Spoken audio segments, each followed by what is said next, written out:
Hi, welcome to Crossfader. My name's Jamie Hartley and this video is a bit different today. We're not in the studio, we're up in our office and I'm sat here with DJ Holland and Danny James, who both work here at Crossfader. You may have seen their faces or seen their mixes on our channel already.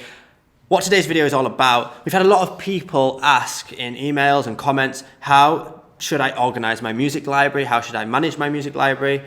You know, what folders should I put it in? So I thought the best way to really answer this question is to ask those of us that are working DJs and also not working DJs. There's not one way to do this. So I thought let's get a few opinions from a few of these different guys here and we'll show you exactly how we set up our crates, playlists and library. First of all, Holland, let's check out your library. Thanks, Jamie. I've been DJing for about 10 years now, open format across clubs, festivals, bars. So from one night to the next, I don't know where, I know where I'm going to be playing, but there's a wide variety of music that I need to cover in my library. As such, I primarily use Serato DJ Pro for my sets. I do have record box USBs which follow a similar format as what you're about to see, but this is my main library. In here, I've got a new laptop just recently, so I've transitioned off an old laptop which had files everywhere scattered about. The library was a real mess and only really I knew where every track was, and that didn't sit very well with me, especially when, you know, if one of your friends is going to jump on and do a bit of back-to-back, they'd struggle to play on my library. So in this new laptop, as you can see, I've got just crates in here now.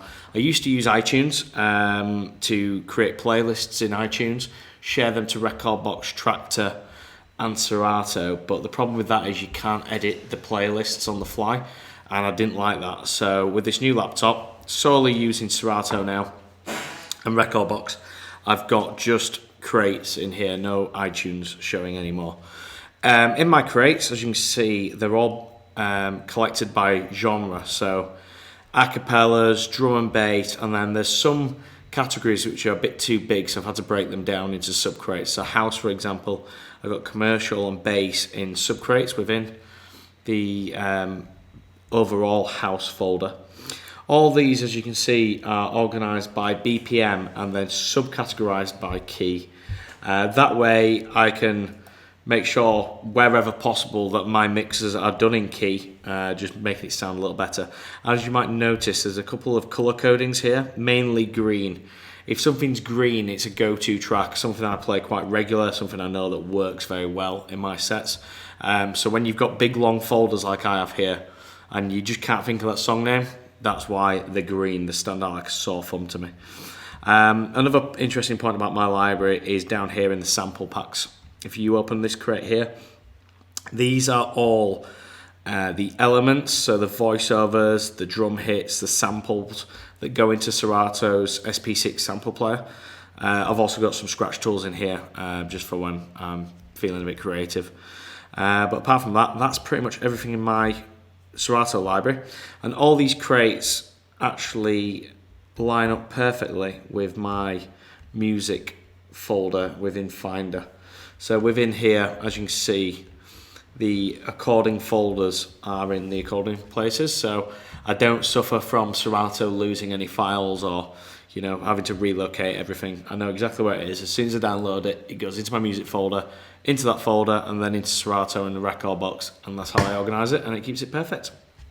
Thanks, Holland. As you can see, they're very nicely organised. So let's check out Danny James's. He uses Rekordbox and uses USB sticks, so it's set up slightly differently. Let's take a closer look.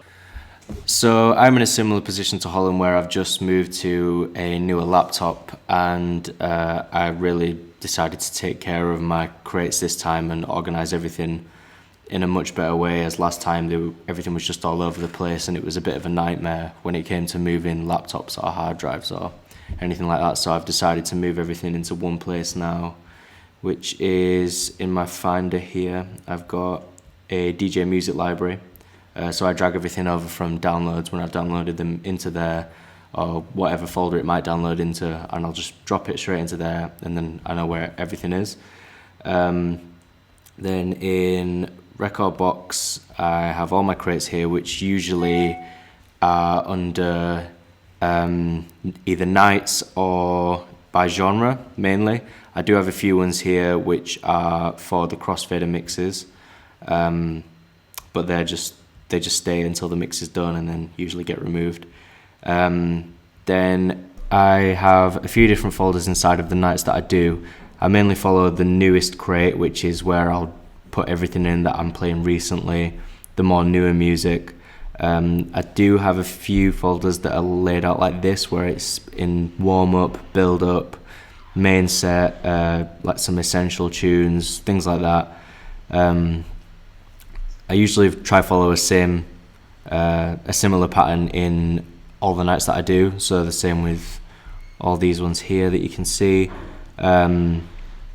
Then when I go by genre, I have it laid out by different types of, for example, bass, stuff that's maybe a little bit more commercial, like a warm-up, just stuff like that, just so I know if I want to find a track, I know where it'll be by having them clearly labelled. Another thing that I tend to do is colour everything.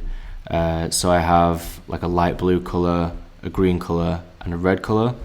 Now what these mean to me is they are either, if it's a blue colour, it means it's kind of like a light tune and you could get away with playing it on warm-up.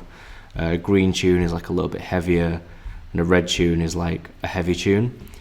So this is a similar thing to when I play by nights. You have it in like build-up and warm-up and main set. It's a similar thing with the colour coding. It's just a reference for me to know what to play when, really.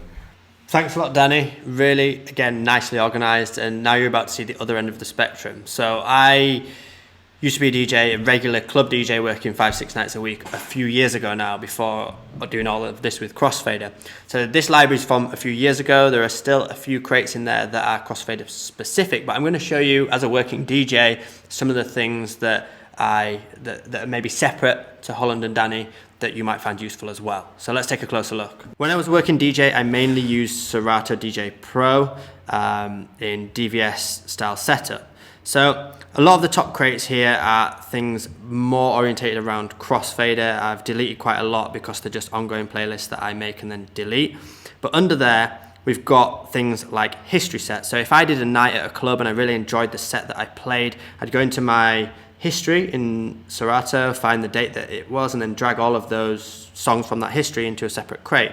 Now, that's not to say that I go and then play the exact same tracks in the exact same order the next week later, but if it was a particularly good night, I can get inspiration from that crate, maybe another night that's similar, if I'm struggling for what track to play next. So this is a really useful one, and they're all just labelled by the different nights or bars that I played at or the events that I played at.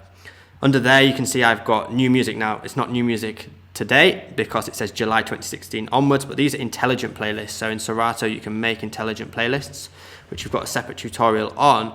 But in there, I've categorized all new music beyond a certain point between various BPM ranges. So if, as a mashup DJ, if I found myself around 90 BPM and I need some inspiration of some new music around there, jump into that crate. Underneath that, I've got concepts, festive and decade. So this is a bit more sort of slightly alternative crates and organisation. We've got things like flower power. So I did a flower power themed event and trying to put loads of tracks in there that would cater to that style of theme. We've got 80s, we've got Valentine's mini mix, we've got the standard Christmas and Halloween tracks which come out every year, so I can just go back to that crate every year. Brass band covers, these are covers of popular tunes, all just with brass bands, and I made a mix out of that. So again, it's just a concept mix. I've got the standard things like Holland and Danny do. I've got my urban playlist here. I've got party tunes that are all subcategorized. I've got an acapellas smart crate. So all I've said, if I go on the edit here, all I've said is that if the file name contains acap, it pulls it into that smart crate. So any new acapellas I download, they're all in one handy, neat playlist. I've also got a transitions one. If you look at the edit, if the file name contains transition, it's a transition edit track. So if I need to move to another genre nice and seamlessly, I've got loads of transitions ready to do that. Underneath, I've got word association. So I used to do a lot of word play in my routines and in my sets. So any of the ones that I do regularly, I put into separate crates so I could always come back to them. Then beyond there, again, we've got lots of genre-based stuff and night-based crates. I've got specific sets that I did for certain brands that I had to play things in a specific order, so I've made crates for that. And other than that, that is my library. Any new music that I would download as a working DJ, I'd just figure out, does this song fit into a certain night that I would play at? If it does, find that crate, drag it into that crate for that night, and then what other genres does that song also fit in? And I would drag particular songs into multiple crates so that I could easily access them depending on where I'm playing. And there you have it, our 3 music libraries. Now, there isn't a right or wrong way, like I mentioned, to set up your music library. If you've got some sort of system that you think could be beneficial to others, then drop some ideas in the comments below and share the knowledge with the community.